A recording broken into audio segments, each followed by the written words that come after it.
तो मौलाना ने साफ शब्दों में ये कहा कि डिम्पल यादव सांसद जो जिस मकसद से गई वो तो एक अलग मामला था, लेकिन मस्जिद के अंदर ऐसे कपड़े पहनकर नहीं जाते। बिल्कुल आपने ठीक कहा मौलाना साहब, आप यहाँ पे गलत नहीं हैं।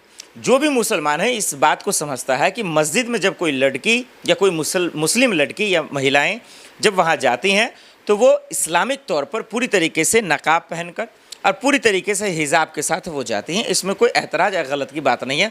उनका पूरा कंधा जो है, देवना या पीठ जो है, पूरा वो ढका होता है। लेकिन अब वो मुस्लिम तो नहीं है ना, या फिर वो नमाज़ पढ़ने या कोई चीज़ करने तो नहीं गई थी ना। तो यहाँ पर ना डिम्पल भाभी गलत है, मौलाना साहब ने जो कहा, जिस इंटेंशन में कहा, ये शब्दों का इस्तेमाल गलत है कि आपको वो नंगी थी, ये थी, वो थी, ऐसे आप बोल ही नहीं सकते हैं। मौलाना रशीदी को ये समझना चाहिए था कि आपके बोलने का मकसद क्या है। क्या वो नमाज़ पढ़ने थोड़ी गई थी या कुछ करने थोड़ी गई थी। वो अब सिंपल है, वो हिंदू धर्म से आती हैं, जो पहने रहेंगी वही पहन के जाएंगे ना। अगर किसी को दिक्कत था तो वहाँ पे वो उनको रोक देती, उनको मना करना चाहिए था कि आप ऐसे वस्त्र पहनकर, ऐसे लिबास पहनकर आप अंदर ना जाएं। ये तौर तरीका होता है। तो मौलाना रशीदी ने जिस अल्फाज का इस्तेमाल किया, जिस लफ्ज़ का इस्तेमाल किया, जिस शब्द का इस्तेमाल किया, वो महिला के प्रति नहीं करना चाहिए था। वो पूरी तरीके से गलत है, चाहे वो हिंदू हो, मुस्लिम हो, सिख हो, ईसाई हो। अब इस विवाद को आपने आसान भाषा में समझ गया, इससे ज़्यादा आप नहीं समझ सकते। अब यहाँ से रास्ता क्या है? समाजवादी पार्टी का ये कहना है कि ये डिम्पल भाभी का अपमान है, ये एक सांसद का अपमान है, और बिल्कुल ये अपमान है, इसमें कोई शक की बात नहीं है। क्योंकि ये जो मौलाना है ये कोई इस्लाम के भगवान नहीं है। इस्लाम का भगवान सिर्फ एक है, वो है अल्लाह। और वो इस्लाम जो सच्चा इस्लाम है, जो सच्चा मुसलमान है, वो सिर्फ अपने खुदा और परवरदिगार का जो है दरअसल सजदा करता है। वो किसी औलाना मौलाना को नहीं मानता। जो सच्चा मुसलमान की मैं बात कर रहा हूँ, ये फर्जीवारा मौलाना ठेकेदारों की नहीं। मौलाना को यहाँ पे माफ़ी मांगनी चाहिए और ऐसे शब्दों और ऐसे अल्फाजों के इस्तेमाल करने से बचना चाहिए।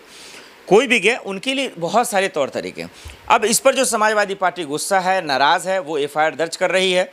देखिए, ये सियासत हो जाएगा, फिर आप हिंदू मुसलमान करने की कोशिश कर रहे हैं। अगर वाकई में मौलाना अगर समझदार है तो उनको माफ़ी मांग लेनी चाहिए और डिम्पल भाभी को भी माफ़ कर देना चाहिए। मामला यहीं पे हो जाएगा ख़त्म। अगर आपको इस पर सियासत करनी है और राजनीति करनी है तो फिर आपको रोका कौन है? लखनऊ में एफआईआर दर्ज भी हो गया है।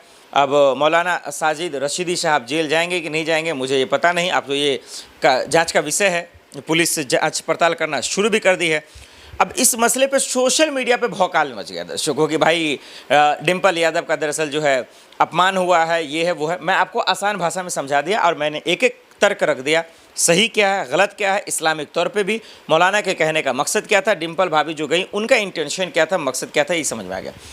इकरा हसन ने भी इस पर बयान दिया। उन्होंने कहा कि ये दरअसल धर्म के ठेकेदार जो हैं ये लोग इस्लाम को जो है बदनाम कर रहे हैं वगैरह वगैरह। बिल्कुल इकरा हसन ठीक भी कह रही हैं, क्योंकि मस्जिद के अंदर जो भी लोग जाते हैं वो आप जानते हैं, अगर इस्लाम की बात करें, मुसलमानों की बात करें तो वो सिर्फ अल्लाह के लिए जाता है। लेकिन ये जो अखिलेश यादव और तमाम जो लोग गए थे वहाँ पे, तो उनका इस्लाम से लेना देना नहीं था। तो इसको उस नज़र से जोड़ के देखना नहीं चाहिए जो मौलाना साजिद रशीदी साहब देख रहे हैं। यही बात समझना पड़ेगा। सोशल मीडिया पर जो लोग इस बहस को छेड़ रहे हैं उनको भी समझना पड़ेगा। अब इसको सियासत से जोड़ेंगे, नेताओं से जोड़ेंगे, बाकी नेताओं के बयान से जोड़ेंगे तो फिर इस पर जो है हिंदू मुसलमान होगा और इसका हल नहीं निकल पाएगा। बाकी भी लोग हैं, वो भी महिलाओं को लेकर जो बयानबाजी कर रहे हैं उनके भी मकसद को आप समझ सकते हैं।